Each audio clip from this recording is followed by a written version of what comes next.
The morning sun baked the cul-de-sac like a postcard from hell, where every blade of grass screamed conformity.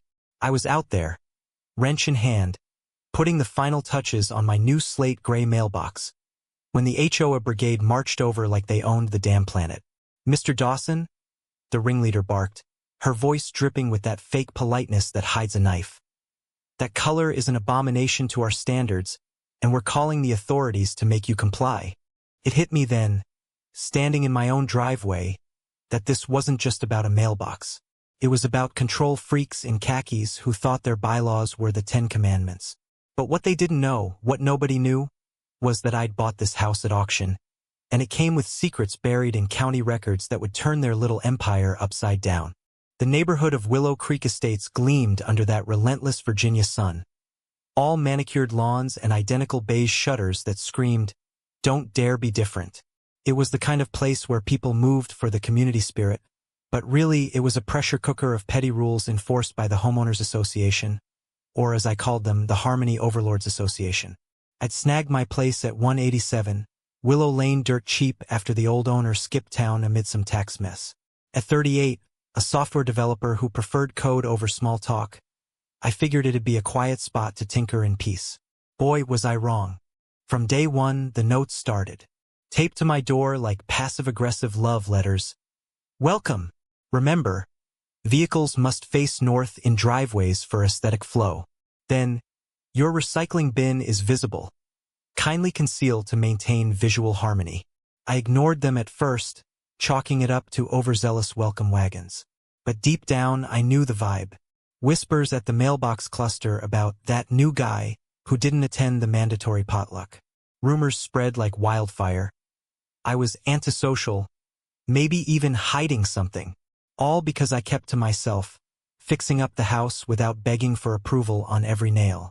At the helm of this suburban dictatorship was Carla Voss, the HOA president who'd reigned unchallenged for a decade. Mid-50s, always in crisp polo shirts and sensible loafers, she carried her clipboard like a scepter, quoting community covenants with the zeal of a televangelist. Standards protect property values. She'd coo at meetings, her smile never reaching her eyes. Her sidekick, Ted Harlan, the treasurer, was a balding accountant type who measured everything: lawns, fences, egos with a tape measure he kept clipped to his belt like a cowboy's holster. They weren't evil, per se. They were worse, bureaucrats drunk on tiny power, enforcing rules that turned neighbors into suspects. I played nice initially, nodding at their drive-by inspections, but inside, I was cataloging every absurdity. The way Carla's voice would rise an octave when spotting a non-approved flower bed, or how Ted would tisk-tisk over a porch light that's too bold. It was laughable if not for the fines that backed it up. Neighbors bent over backward to avoid their wrath. One guy repainted his entire garage because Carla claimed the shade was off by 2 tones. Another whispered to me over the fence, "Just comply, man." They made the Smiths pay $500 for a bird feeder. But me, I'd been through corporate layoffs and bad breakups. A bunch of clipboard warriors didn't scare me. Yet, the real trouble brewed when I installed that mailbox. Slate gray, modern, sturdy, nothing flashy. But it sure as hell wasn't the HOA-approved Dove white or sandstone beige. I'd picked it because it matched my house's trim, and honestly, who cares about mailbox colors? Apparently, Carla did. She spotted it from her morning power walk, her visor shading eyes that narrowed like a hawk's. "Mr. Dawson," she said that fateful Tuesday, striding up with Ted in tow, tape measure already extended. "This thing violates Section 4.2 of our covenants. Mail receptacles must blend seamlessly with the neighborhood palette." I wiped sweat from my brow, tool belt still on. "Morning, Carla. It's just a mailbox. Functional, you know?" Her lips thinned. "Functionality is secondary to harmony, Mr. Dawson. We've issued a notice, repaint or replace within 7 days, or face daily fines." Ted nodded vigorously, jotting notes. "We've got precedents. The Johnsons tried black once. Didn't end well." I chuckled inwardly at their seriousness, but kept my face straight. "Appreciate the heads up. I'll look into it." They left, satisfied with their power play, but I didn't budge. That night, the rumors amped up. A post on the neighborhood app. New resident ignoring basics? Is this the start of decline? Comments piled on. Property values at risk. We need enforcement. I read them all, sipping coffee, noting how Carla moderated the forum like a censor, deleting any dissent. It stung a bit, being painted as the villain, but I stayed silent. Observation was my weapon. Patience, my shield. By week's end, the envelope arrived. Official HOA violation. $50 fine accruing daily. I tossed it in a drawer labeled nonsense. But curiosity gnawed. Why were they so hell-bent? Digging into my deed, I found the first crack. My lot, bought at auction, sat on a quirky county carve-out from the original development. A 25-foot buffer zone never annexed into the HOA back in 2015 due to some botched paperwork. I called the county clerk, a no-nonsense woman named Rita. Parcel 187? Yep, unincorporated. HOA can't touch it, she said, clacking keys. They tried expanding once, but it lapsed. You're free and clear. I grinned. So their rules don't apply? Like trying to find a ghost. Good luck, hon. That knowledge was gold, but I held it close. Let them escalate. I'd wait for the perfect reveal. The fines piled up like bad karma. Yellow slips on my door. Day 5, $250 due. Day 10, $500 with a threat of lien. Carla's emails escalated too, laced with that mousy righteousness. Mr. Dawson, your defiance undermines the very fabric of our community. We urge compliance for the greater good. Greater good? I nearly replied, but no. Instead, I documented photos of their inspections, screenshots of forum smears where I was called troublemaker and slacker.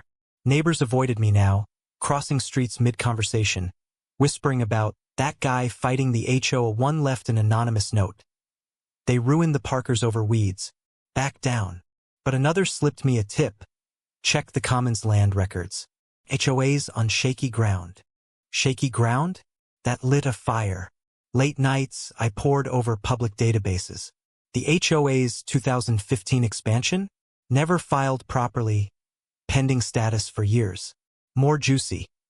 My parcel included old easements for utilities snaking under the entire block, including the community park, pond, and even the HOA meeting hall.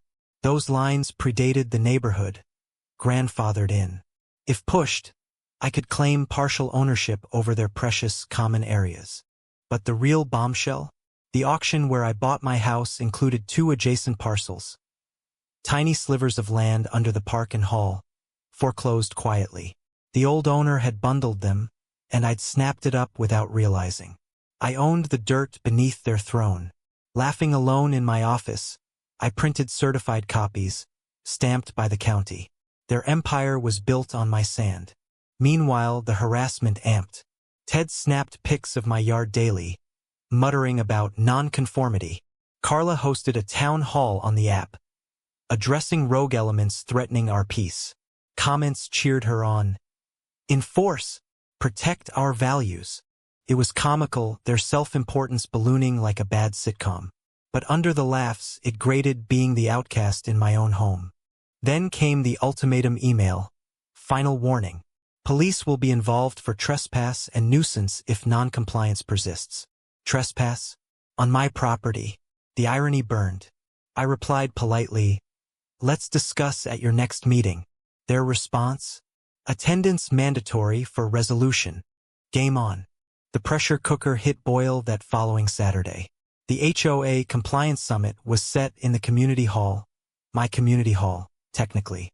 Flyers stuffed in every mailbox. Urgent. Maintaining standards against defiance. The cul-de-sac buzzed with cars.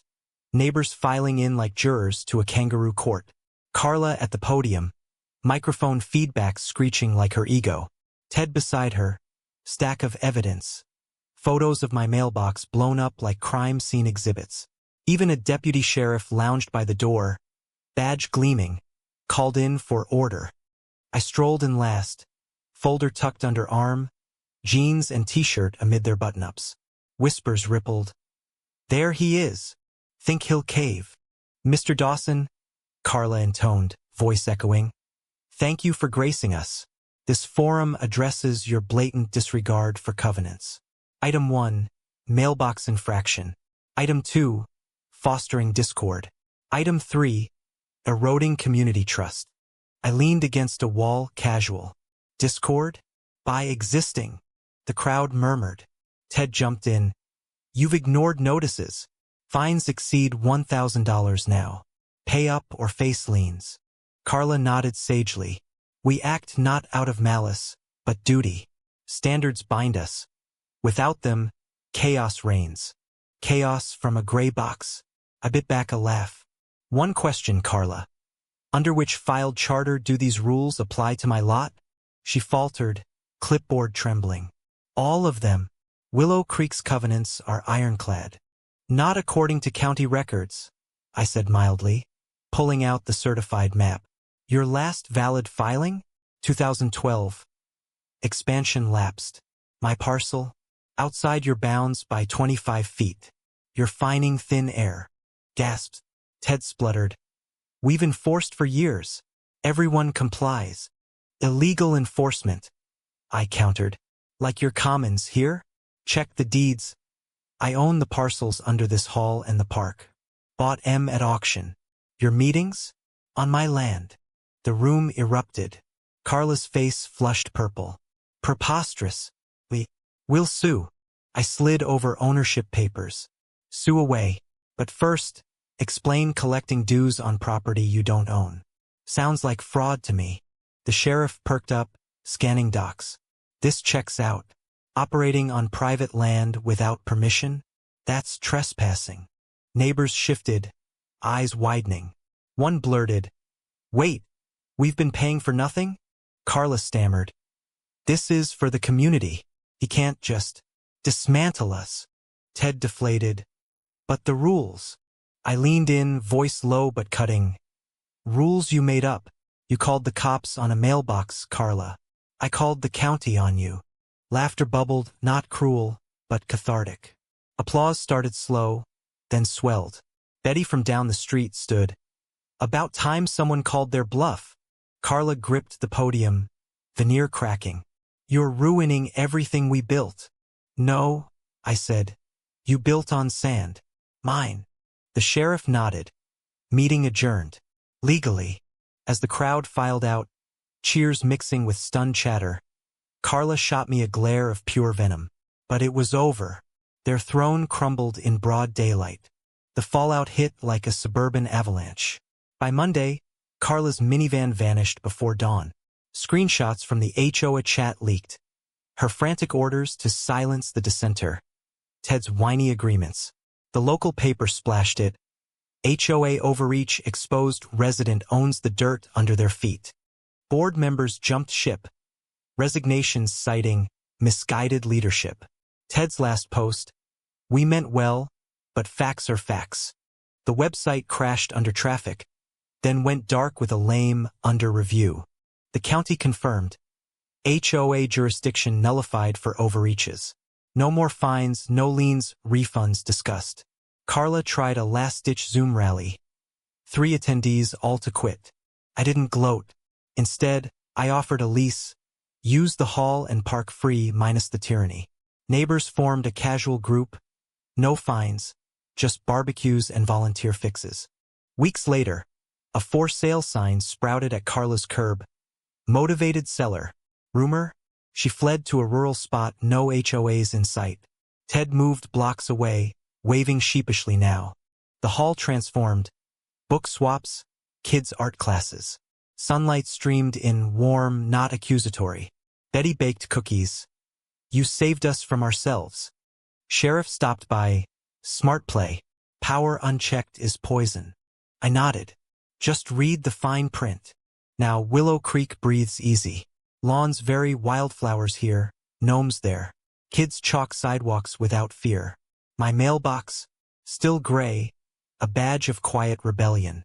One evening, by the pond, my pond, technically, kids yelled, "You're free!" in tag. Hit like truth. Peace isn't enforced. It's earned. But here's the question.